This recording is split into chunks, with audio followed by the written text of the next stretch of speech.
The steam whistle screamed across the dusty plains of Georgetown, Colorado, as the locomotive shuddered to a halt at the wooden platform. And among the passengers who disembarked that late September afternoon in 1878, one young woman stood trembling with tears streaming down her face, clutching a worn leather satchel as if it held everything she had left in this world. Xander Elliott had come to the station to pick up supplies for the ranch, not expecting to witness heartbreak in human form. The 26-year-old cowboy stood near the freight car, his weathered Stetson pulled low against the afternoon sun, when he noticed her.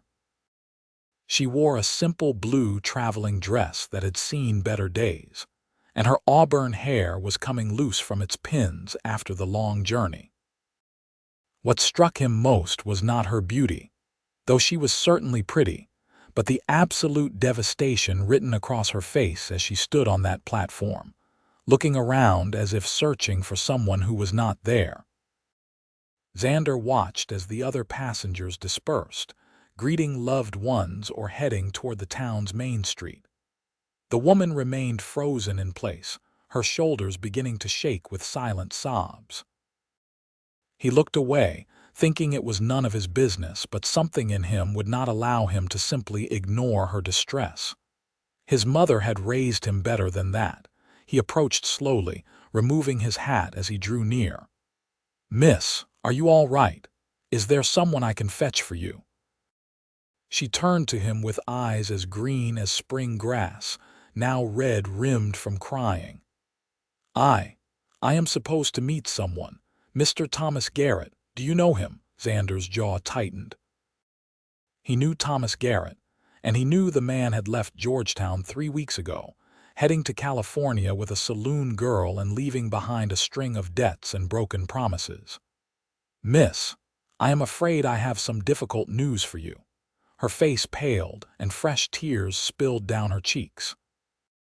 "He is not coming, is he? I have traveled all the way from Philadelphia, and he is not coming." "Come sit down," Xander said gently, taking her elbow and guiding her to a bench on the platform. She sank down as if her legs could no longer hold her, and he sat beside her at a respectful distance. "What is your name, Miss?" "Delilah Norton," she whispered, pulling a crumpled letter from her pocket. "We corresponded for 6 months. He promised to marry me to give me a home here. I sold everything I had to afford the train ticket. I have nowhere else to go." The raw desperation in her voice cut through Xander like a knife. He studied her face, noting she could not be more than 22 or 23 years old, far too young to be so utterly defeated. "Miss Norton, I will not lie to you. Thomas Garrett left town about 3 weeks back. He ran out on several people, not just you. The man was never worth the promises he made." Delilah let out a sound that was half sob, half laugh. "Of course, I should have known better. My aunt warned me that I was being foolish, that no decent man would need to order a bride through letters. But I thought perhaps I could have a fresh start, something better than what I left behind."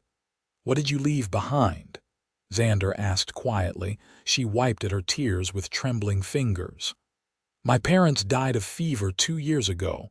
I went to live with my aunt and uncle in Philadelphia." "My uncle." She paused, her voice dropping. "He was not a kind man. When he started looking at me in ways that made my skin crawl, my aunt turned cold toward me as if I had done something to encourage him. I needed to escape. Mr. Garrett's letters seemed like an answer to prayer." How foolish I was. Xander felt anger kindle in his chest, not at this brave young woman, but at the circumstances that had driven her across the country, and at the coward who had abandoned her. "You are not foolish for wanting safety and a home. That is the most natural thing in the world." "Natural perhaps, but clearly beyond my reach," Delilah said, looking down at her hands. "I have $17 left to my name, and I know no one in this territory. I do not even know where I will sleep tonight." The words were out of Xander's mouth before he had fully thought them through. "I will help you. I give you my word." She looked up at him with those devastating green eyes, searching his face as if trying to determine whether he was another liar, another man who would make promises he had no intention of keeping. "Why would you help me? You do not know me." "Because it is the right thing to do," Xander said simply. "My name is Xander Elliott. My family owns a cattle ranch about an hour's ride from here. My mother has been complaining for months that she needs help with the house and the cooking, especially now that she is getting older, and my father's health is not what it was. I cannot promise you romance or marriage like Garrett did, but I can promise you honest work, fair wages, a roof over your head, and respect. You would have your own room and my word as a gentleman that no one would bother you in any way you did not welcome." Delilah stared at him for a long moment. "You are serious?" "I am dead serious, Miss Norton. You can ask anyone in town about my family. The Elliots have been in Georgetown since before the silver strike. We are honest people and we keep our word." Something shifted in her expression, a tiny spark of hope fighting through the despair. I do not know what to say." "Say you will give it a try," Xander replied. "At least for a few weeks until you can figure out what you want to do next. If you hate it or if you want to go somewhere else, I will personally pay for your ticket to wherever you want to go. That is my promise to you, Delilah Norton, and I do not make promises I cannot keep." She searched his face again, and this time she must have found what she was looking for because she nodded slowly. All right, Mr. Elliott. I accept your offer and I thank you for your kindness." "Call me Xander," he said, standing and offering her his hand. "Let me gather my supplies and we will head to the ranch before dark." "Are you hungry?" "Starving," she admitted, taking his hand and rising to her feet. Her grip was stronger than he expected. "I have not eaten since yesterday morning in Denver." Xander felt another surge of protective anger at how thoroughly she had been abandoned. "We will fix that right now. The hotel restaurant makes a decent beef stew." He collected her single battered trunk from the baggage car, struck by how little she had brought across the country. Everything she owned apparently fit in one small trunk and a satchel. As they walked toward the main street of Georgetown, he was acutely aware of the curious stares from townspeople who knew him. He nodded politely to those who greeted him, not offering explanations. Let them wonder. The hotel restaurant was warm and smelled of fresh bread. Xander seated Delilah at a corner table and ordered her a large bowl of stew, fresh bread, coffee, and a slice of apple pie. He had coffee for himself, though he had eaten lunch not long before. While they waited for the food, he studied her more carefully. Despite the tears and the obvious exhaustion, there was strength in the set of her jaw and determination in her eyes. She had crossed half a continent on her own, fleeing danger and seeking a new life. That took more courage than most people possessed. When the food arrived, she ate with careful, ladylike bites, but he could see how hungry she truly was by the way her hand trembled slightly as she lifted the spoon. "How long was your journey?" he asked. 5 days, she replied between bites. "I came through Chicago, then to Denver, then here. The seats were terribly uncomfortable, and there was a child who cried for hours somewhere behind me, but I was so hopeful. I kept rereading Mr. Garrett's letters, imagining what my new life would be like." "What did his letters say?" Xander asked, curious what lies the man had spun. Delilah's mouth twisted with bitterness. "He wrote about his successful freight business, his large house in town, his desire for a refined wife who could help him establish himself in society. He complimented my handwriting, my intelligence. He made me feel valued. I see now that it was all fiction." "Not all of it," Xander said quietly. "Your handwriting is lovely, I am sure, and you are clearly intelligent. Those things are true even if he was too much of a fool to appreciate them properly. She looked up, surprise flickering across her face. That is kind of you to say. It is simply true. He took a sip of his coffee. Tell me, Miss Norton, what are you good at, besides beautiful handwriting? A small, sad smile touched her lips. I can read and write and do figures. I was educated through 8th grade, which was quite good for a girl in my neighborhood. I can cook and sew, clean and manage a household. I am strong. I do not faint at the sight of blood or hard work, and I learn quickly.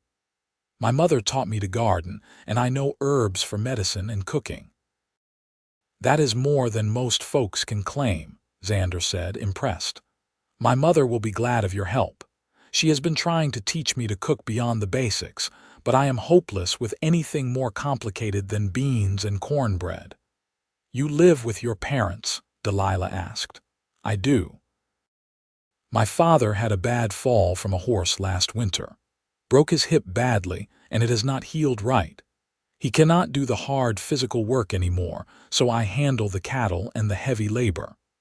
My mother takes care of the house and helps with the bookkeeping, but it is becoming too much for both of them. My father is 63 and my mother is 59. They need help, and I need to know they are being taken care of. Are you an only child? She asked. Xander's expression darkened briefly. I had a younger brother. Daniel died of pneumonia 7 years ago. He was 19. I am so sorry, Delilah said softly, and he could hear the genuine sympathy in her voice, the empathy of someone who had also lost people she loved. Thank you. He cleared his throat, pushing the old grief down where it always lived. So it is just the 3 of us at the ranch, and now you, if you are willing. She finished the last of her stew and set down her spoon. I am willing, Xander. I am grateful for the opportunity. I will work hard, I promise you that. I believe you, he said, and found that he truly did. They left the restaurant an hour before sunset. Xander had a sturdy wagon and a team of 2 horses waiting at the general store, now loaded with supplies for the ranch. He helped Delilah up onto the bench seat and placed her trunk carefully in the back, then climbed up beside her and took the reins. As they rolled out of Georgetown, heading west toward the ranch, Delilah looked back at the town with an expression Xander could not quite read. I arrived crying on that platform thinking my life was over, she said quietly. And now I am leaving with a stranger, trusting him to keep his word. I will keep it, Xander said firmly. You have my word on that, Delilah. I will help you build a new life here, even if it is not the life you originally imagined. She turned to look at him, really look at him, taking in his weathered face, his honest brown eyes, the strong hands holding the reins with easy competence. I believe you, she said finally. I do not know why, but I believe you. The ride to the Elliott Ranch took them through some of the most beautiful country Delilah had ever seen. The mountains rose up in the distance, already touched with the gold and orange of early autumn, while the valley spread out before them with rolling grassland and stands of pine trees. The air was cleaner and crisper than anything in Philadelphia, and despite her exhaustion and lingering sadness, she felt something loosen in her chest. This was truly the frontier, truly the West, and it was nothing like the dirty, crowded streets she had left behind. It is beautiful, she said aloud. Xander smiled, the first real smile she had seen from him. It transformed his face, making him look younger and more approachable. It is.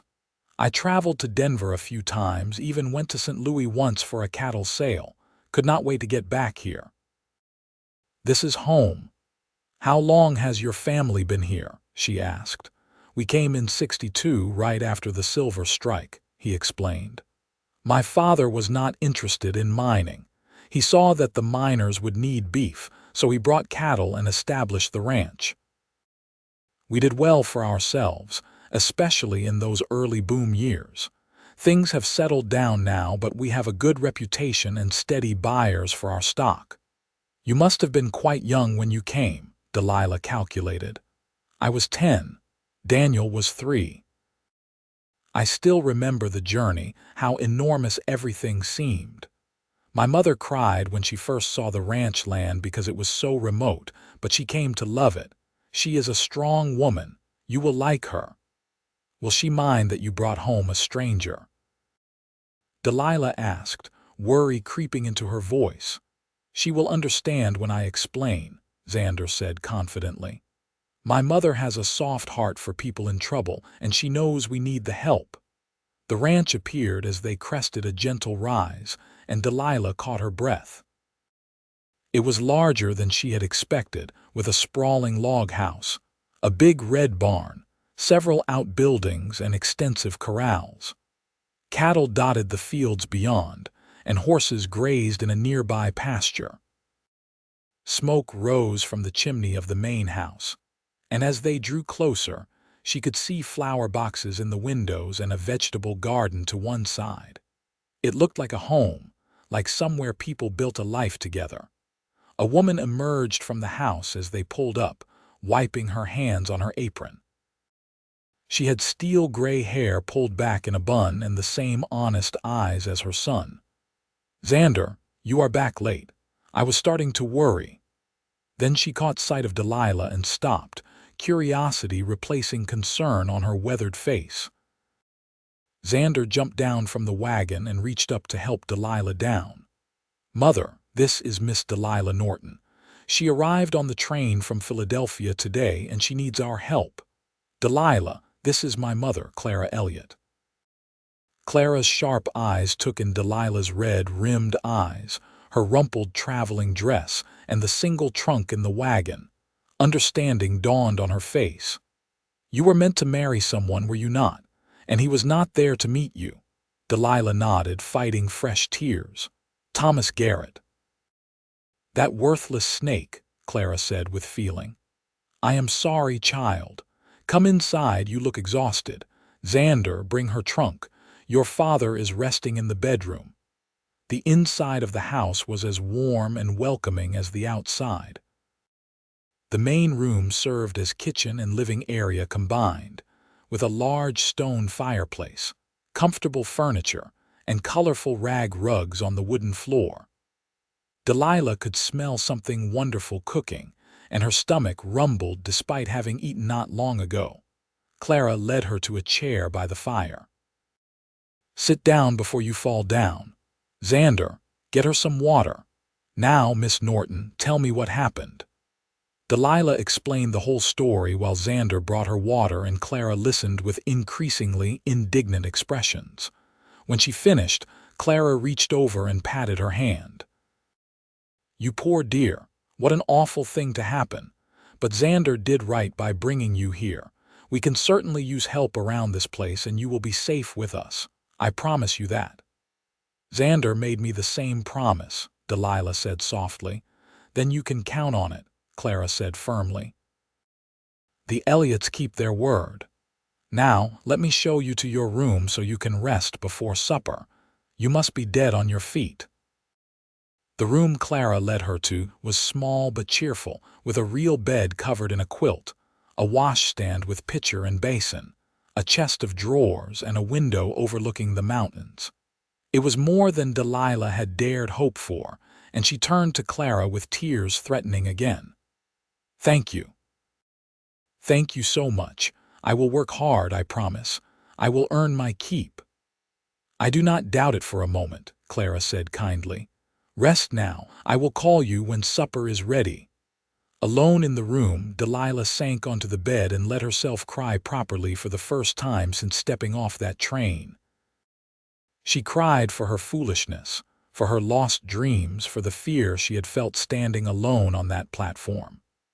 But she also cried with relief, because against all odds, she had found people willing to help her, people who seemed genuinely kind.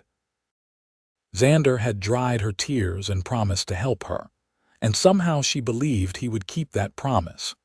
When she finally stopped crying, she washed her face in the cool water from the pitcher, changed into a clean dress from her trunk, and brushed her hair back into a proper bun.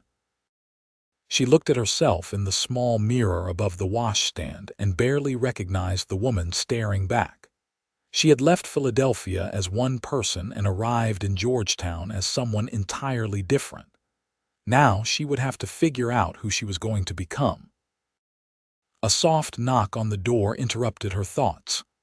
"Delilah, supper is ready," Xander's voice called. She opened the door to find him standing there, hat in hand. He had cleaned up as well, she noticed, and his dark hair was still damp from washing. "Thank you, I will be right there." "My father is up," he said. "I explained everything to him. He wants to meet you, but do not be alarmed if he seems gruff. His hip pains him and it makes him short-tempered sometimes." "I understand," Delilah said, following him back to the main room. Malcolm Elliott sat in a chair near the fire, his injured leg propped on a stool. He was a big man, or had been before injury and age stooped his shoulders, with a full gray beard and eyes like flint. Those eyes studied Delilah as she approached, assessing her with the directness of a man who had spent decades dealing with harsh realities. "So you are the girl my son brought home like a stray kitten," he said, his voice rough but not unkind. "Father," Xander said warningly. "I am the girl your son kept from being stranded and alone in a strange town," Delilah replied, lifting her chin. "And I am grateful for his kindness, but I am not a charity case. I will work for my keep." Malcolm's eyebrows rose, and then he laughed, a rusty sound. "She has spirit, I will give her that. All right, Miss Norton, welcome to the Elliott Ranch. My wife says you can cook." "I can," Delilah confirmed. "Then you have already proved more useful than my son," Malcolm said, shooting Xander a look that held more affection than criticism. "Sit down, girl, before Clara makes us all wait to eat." Supper was a hearty stew with fresh bread, and the conversation flowed surprisingly easily. Clara asked about Delilah's journey and her life in Philadelphia, steering carefully around the painful subjects. Malcolm asked practical questions about her skills and experience. Xander mostly listened, but Delilah was aware of his presence beside her, solid and reassuring. After the meal, she insisted on helping Clara clean up despite Clara's protests that she should rest. "I need to feel useful," Delilah said quietly.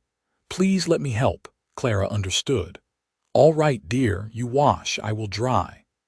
As they worked side by side, Clara said softly, "My son is a good man. One of the best I have ever known, and I am not just saying that because I am his mother.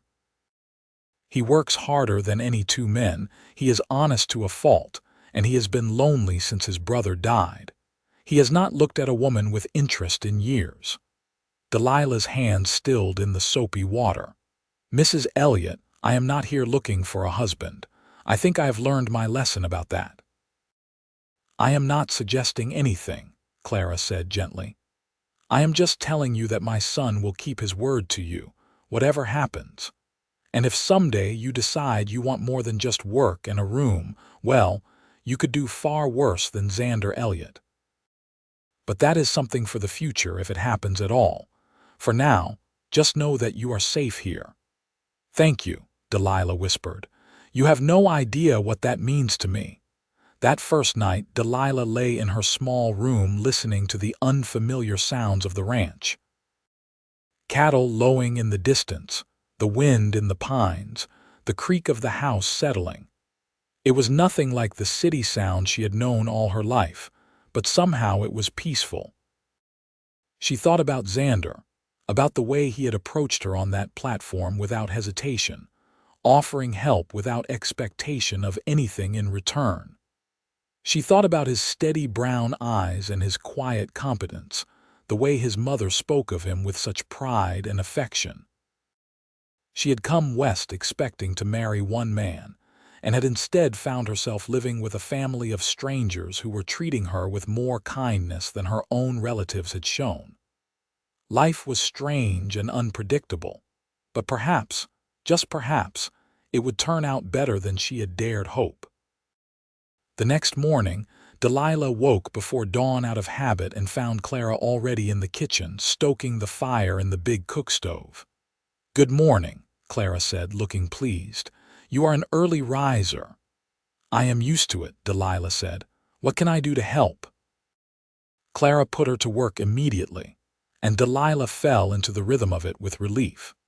She made biscuits while Clara fried bacon and eggs, and when Xander came in from the barn smelling of horses and hay, there was hot coffee waiting and a full breakfast on the table. "You did not have to start work this morning," he said to Delilah as he washed his hands at the sink. "I thought you would want to rest." "I am not much for sitting idle," she replied, pouring him coffee. "Your mother is teaching me how she likes things done." Over the next few weeks, Delilah settled into life at the ranch with surprising ease. She and Clara developed an efficient partnership in managing the household, and Delilah proved herself invaluable. She was indeed a good cook, better than Clara in some ways, and she approached every task with determination and skill. She mended clothes, tended the vegetable garden as it prepared for winter, cleaned and organized, and helped Clara with the endless work of keeping a ranch household running. But it was the moments with Xander that began to mean the most to her. He would come in for meals smelling of honest sweat and hard work, and he always had a kind word or a small smile for her.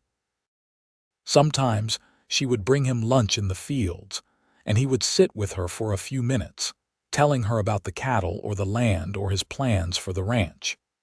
He treated her with a respectful gentleness that made her feel valued in a way Thomas Garrett's flowery letters never had.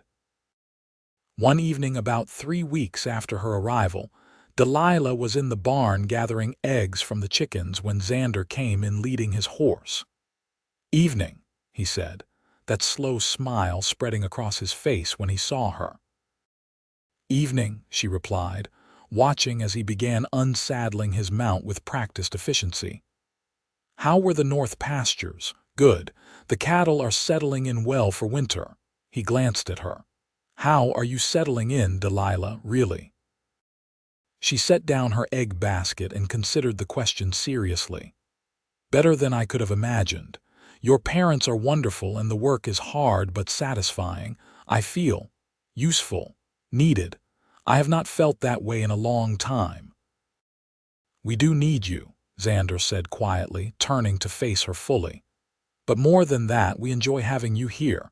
You fit." Something in the way he said it made her heart skip. "I enjoy being here. When I stepped off that train crying, I thought my life was over. I thought I had made a terrible mistake coming west. But you—" She paused, gathering courage. "You dried my tears and promised to help me, and you have kept that promise every single day since. I will never forget that kindness, Xander." He moved closer, and she was suddenly very aware that they were alone in the barn, with evening shadows gathering around them. "It was not just kindness," he said, his voice low. "From the moment I saw you standing there crying, something in me needed to protect you, to help you. I told myself it was just the right thing to do, but it was more than that. It has always been more than that." "Xander," she whispered, her heart pounding. "I know you came here running from one man's false promises," he continued. "I know you have no reason to trust anyone, especially not me. But I need you to know that my feelings for you are real. They have been growing every day. Every time I see you smile at something my mother says.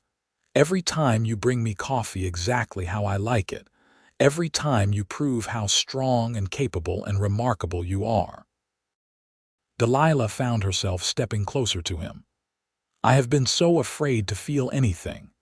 After Thomas Garrett, after everything, I told myself I would just work and be grateful for a safe place to live. But then you make me laugh while we are doing dishes, or you come in from the cold and the first thing you do is make sure I am warm enough, or you leave wildflowers on the kitchen table that I know you picked just for me, and I cannot help but feel." She trailed off, almost afraid to say it. "Feel what?" he prompted gently. "Feel like maybe I could trust again, maybe I could care again, maybe the future does not have to be just about safety and work but could be about something more, something real." She looked up at him, meeting his eyes. "I think I am falling in love with you, Xander Elliott, and it terrifies me." His hand came up to cup her cheek with such tenderness that tears sprang to her eyes. "Do not be terrified. I will never hurt you, Delilah. That is a promise I make with everything I am. I am falling in love with you too, and I will spend every day proving that you can trust me."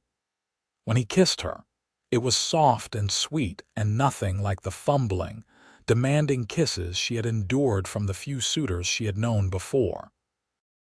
This was a kiss of promise, of hope, of a future being built between two people who had found each other at exactly the right moment. They kept their developing relationship quiet at first, but Clara saw the way they looked at each other and smiled to herself. Malcolm pretended not to notice, but commented one evening that his son seemed a good deal more cheerful lately.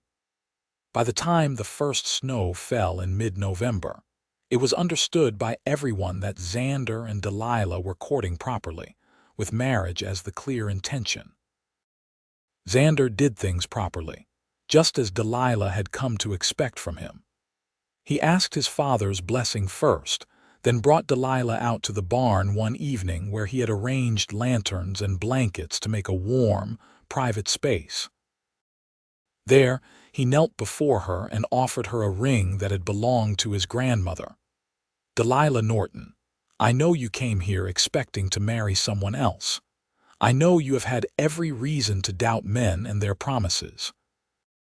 But I am asking you to take a chance on me, on us, on the life we could build together. Will you marry me? Will you let me spend the rest of my days keeping every promise I make to you through happy tears, so different from the desperate ones she had shed on that train platform?" Delilah said yes. Yes to this good man, yes to this life, yes to the future they would create together. They married in mid-December in a simple ceremony at the small church in Georgetown. Clara cried happy tears throughout, and Malcolm walked Delilah down the aisle with a proud expression that touched her deeply. Xander wore his best suit and looked so handsome that Delilah could hardly breathe, and when he said his vows, his voice was steady and strong and full of conviction. "I promise to love you, protect you, and cherish you all the days of my life. I promise to work by your side and build a life worthy of you. I promise to keep every promise I make, starting with this one. I will make you happy, Delilah. I swear it. I promise to trust you, to love you, and to build this life with you," she replied. "You saved me when I thought I could not be saved, and I will spend my life thanking God that you were on that platform the day I arrived crying. You kept your promise to help me, and I promise to keep every promise I make to you starting now." Their wedding night was spent in the small room that had been Delilah's when she first arrived, now transformed into their marriage bedroom with fresh curtains and flowers despite the winter cold. Xander was gentle and patient, and Delilah understood for the first time what it meant to give yourself to someone completely, without fear or reservation. "I love you," he whispered against her hair as they lay wrapped in each other's arms afterward. "I loved you the moment I saw you on that platform, though I did not understand it then. You were the bravest thing I had ever seen, standing there crying but not giving up, not collapsing, still looking for a way forward." "I love you too," she replied. "You are the answer to every prayer I did not know how to pray. You kept your promise, Xander. You helped me build a new life, and it is better than anything I imagined." Life on the ranch settled into a comfortable rhythm as husband and wife. They worked together during the days, Xander teaching Delilah everything about ranching while she helped him understand the business side that his mother had always managed. In the evenings, they would sit with Clara and Malcolm by the fire, talking and laughing and simply being a family. Malcolm's health gradually improved with Delilah there to prepare special foods and teas that helped with his pain and inflammation. Clara bloomed with the reduced workload and the joy of seeing her son so happy. The ranch prospered as well, as Delilah's organizational skills and Xander's hard work combined to make the operation more efficient. In the spring, Delilah discovered she was expecting their first child. Xander was over the moon with joy, his hands constantly seeking her still flat belly, his eyes full of wonder. "A baby," he kept saying. "We are going to have a baby." "Are you disappointed it happened so quickly?" Delilah asked, a little worried. "We have only been married 5 months." "Disappointed? Delilah, I am thrilled, scared but thrilled. We are going to be parents." He kissed her softly. "You are going to be the most wonderful mother, and you will be an amazing father," she replied with certainty. Their son was born in late October of 1879, a year and a month after Delilah had stepped off that train crying. She labored through a long night and day, with Clara at her side and Xander pacing anxiously in the other room. When the baby finally emerged, squalling and red-faced and perfect, Clara wrapped him in a blanket and handed him to Delilah with tears in her eyes. "A grandson," she said. "Oh, he is beautiful, Delilah." Xander was allowed in moments later, and he approached the bed as if walking on sacred ground. "Is everyone all right?" he asked, his voice shaking. "We are fine," Delilah said, smiling despite her exhaustion. "Come meet your son." He sat carefully on the edge of the bed and looked down at the tiny face peeking from the blanket. "He is so small," he whispered, "and perfect." "Delilah, you did such an amazing job. I am in awe of you." They named him William Daniel Elliott, William for Delilah's father and Daniel for Xander's lost brother. Malcolm cried when they told him, the first tears Delilah had ever seen him shed. "You honor us," he said gruffly. "You honor my boy, and you honor your father. That child is lucky to have you two as parents." Baby William was a happy, healthy child who thrived under the doting attention of his parents and grandparents. Delilah learned the skills of motherhood with the same determination she brought to everything else, and Xander proved to be a hands-on father who was not afraid of dirty diapers or midnight feedings. They were a team in parenting as they were in everything else. 2 years later, a daughter arrived, Emma Clara Elliott, named for Delilah's mother and Xander's. She had Delilah's green eyes and Xander's steady disposition, and she completed their family in ways they had not even realized it needed completing. William adored his baby sister, gentle and protective even at his young age. Life was not without its challenges. There were hard winters when they worried about the cattle and money grew tight. There was a year when Malcolm's health took a serious downturn, and they thought they might lose him, though he rallied with his customary stubbornness. There were the normal struggles of running a ranch and raising children and making a life together. But through it all, Xander kept his promises. He loved Delilah with a steadiness that never wavered. He worked hard to provide for their family. He was patient with the children, kind to his aging parents, and always, he treated Delilah as the precious gift she was to him. And Delilah thrived in ways she never could have imagined that day she stepped off the train crying. She became a confident, capable ranch wife and mother. She learned to ride horses and help with the cattle. She took over more and more of the ranch's business management as Clara aged, and she proved to have a sharp mind for numbers and negotiations. She made their house a home, full of love and laughter, and the kind of warmth she had dreamed of as a lonely girl in Philadelphia. 5 years after their wedding, on a cold December evening much like the one when they married, Xander and Delilah stood together on the porch of their house, watching the sun set over the mountains. The children were inside with their grandparents, their laughter audible through the windows. "Do you ever think about that day on the train platform?" Xander asked, his arm around her shoulders. "Sometimes," Delilah admitted. "I think about how heartbroken I was, how lost and afraid. And then I think about you walking up to me, offering help without asking for anything in return." "You changed my entire life in that moment, Xander. We changed each other's lives," he corrected. "I was existing before you came, working and doing my duty, but not really living. You brought color and light and love into my world. You made me understand what it means to be truly happy." "You kept your promise," she said softly. "That first day, you promised to help me build a new life, and you did. This life, this family, this love we have, it is more than I ever dreamed possible." He turned her to face him, his hands cupping her face the way he had that evening in the barn when they first confessed their feelings.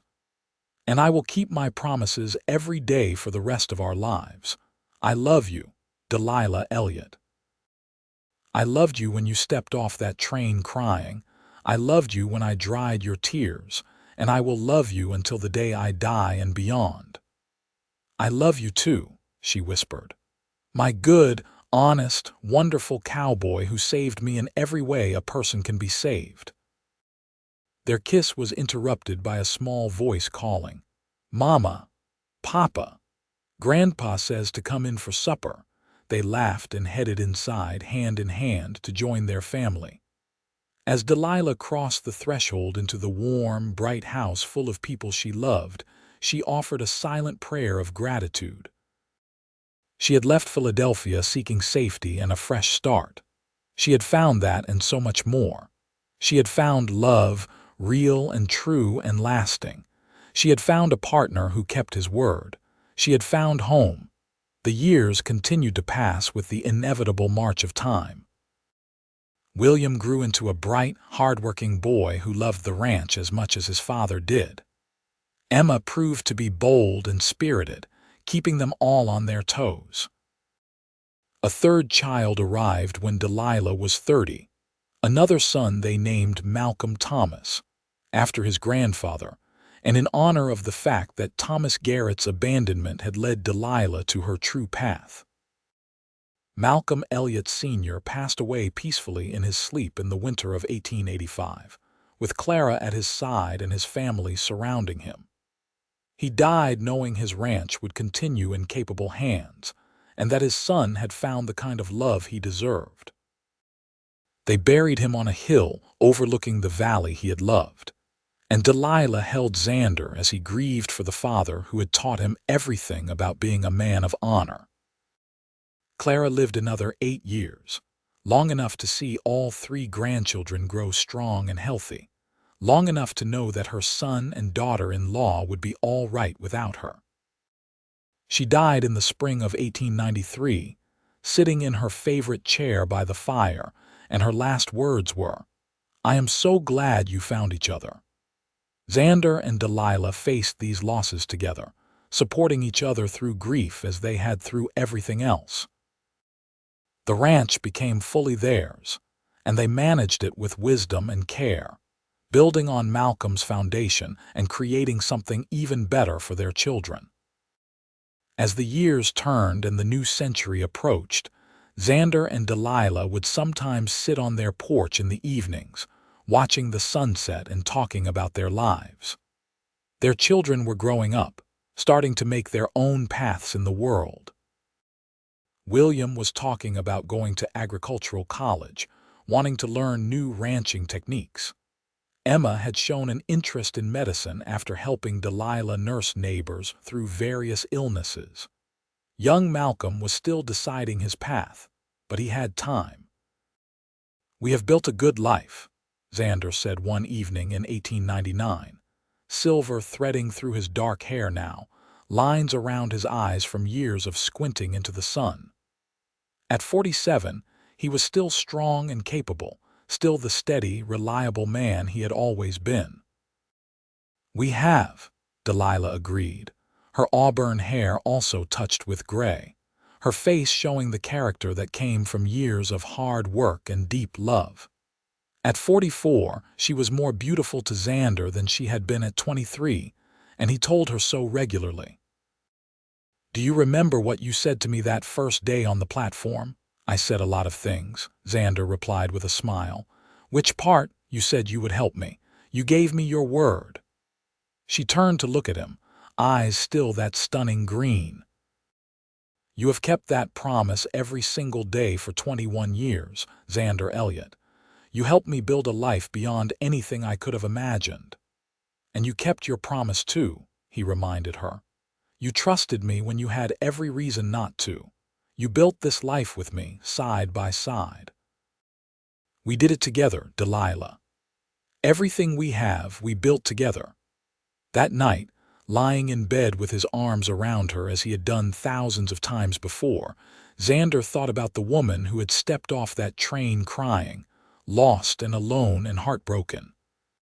He thought about the impulse that had driven him to approach her, the promise he had made without fully understanding what it would mean. He had promised to help her, and in doing so, he had found his own happiness, his own purpose, his own heart's home. "Thank you for choosing me," Delilah whispered into the darkness as if she could hear his thoughts. "Thank you for trusting me," he replied. "I love you, Delilah, today, tomorrow, always." "Always," she echoed, and in that simple word was the weight of 2 decades of kept promises, of love that had grown deeper with every passing year, of a life built on trust and honesty and the kind of commitment that weathers every storm. Their story did not end there, of course. Life continued with its joys and sorrows, its triumphs and challenges. William did go to college and came back with a wealth of knowledge that helped modernize the ranch. Emma became a nurse and eventually a doctor, one of the first women doctors in Colorado, making her parents burst with pride. Malcolm took over the day-to-day running of the ranch from his aging father, showing the same dedication and integrity that had always defined the Elliott family. Xander and Delilah became grandparents, then great-grandparents, watching their family grow and expand in ways they had once only dreamed of. They aged together gracefully, still holding hands when they walked, still finishing each other's sentences, still making each other laugh. When they celebrated their 50th wedding anniversary in 1928, surrounded by children, grandchildren, and great-grandchildren, someone asked Delilah what the secret was to such a long and happy marriage. She looked at Xander, now 76 but still with those honest, loving eyes, and said simply, "He kept his promises, every single one, and I trusted him enough to let him." "And she was brave enough to step into the unknown," Xander added, squeezing her hand. "Brave enough to trust a stranger when she had been given every reason not to trust anyone. That bravery made all of this possible." In truth, their secret was simpler and more profound than they could easily express. They had found each other at precisely the right moment, when she needed saving, and he needed someone to save, when she needed to trust, and he needed to prove himself trustworthy. They had built their love on a foundation of kept promises and earned trust, and they had nurtured that love every single day through small acts of kindness, patience, humor, and commitment. Xander Elliott passed away in his sleep in the spring of 1930, at the age of 78. He died peacefully with Delilah at his side as she had been for 52 years. His last words were, "I love you, I kept my promises." "You did," she told him through tears. "You kept every single one. Rest now, my love. I will see you again." Delilah lived another 4 years, long enough to ensure the ranch would continue to thrive under Malcolm's care, long enough to see another generation of Elliott's born. She died on a crisp October day, much like the one when she had stepped off that train so many years before. Her children and grandchildren gathered around her bed as she prepared to leave them. "Tell us the story again, Grandma," one of her great-granddaughters asked, "about how you and Grandpa met." So Delilah told it one last time, her voice weak but her memory clear. She told them about being a frightened young woman in a strange place, about the kindness of a cowboy who had no reason to help her but did anyway, about promises kept and trust earned and love that grew from the ashes of heartbreak. "He dried my tears," she said softly. "I was standing on that platform crying, thinking my life was over, and he dried my tears and promised to help me. And he kept that promise every single day for the rest of his life. That is what real love is, children. Not pretty words or grand gestures, but kept promises. Steady, faithful, true. That is what your grandfather gave me, and it was everything." Those were her last words. She died with a smile on her face, and those who were there said she looked young again, like a girl of 23 heading into an uncertain future with hope and trust in her heart. They buried her next to Xander on the hill overlooking the valley, under a sky so blue it seemed to go on forever. The headstone read, "Xander and Delilah Elliott. He kept his promises. She kept her faith. Together they built a legacy of love, and that legacy continued long after they were gone." Their children and grandchildren and great-grandchildren carried forward the lessons they had taught, the values they had lived. The ranch remained in the family for generations, a testament to what two people could build when they committed to each other completely. But more than the ranch or the family name, what Xander and Delilah left behind was the story of their love. It became a legend in Georgetown and the surrounding valleys, told and retold over campfires and dinner tables. The story of the mail-order bride who stepped off the train crying, and the cowboy who dried her tears and kept his promise.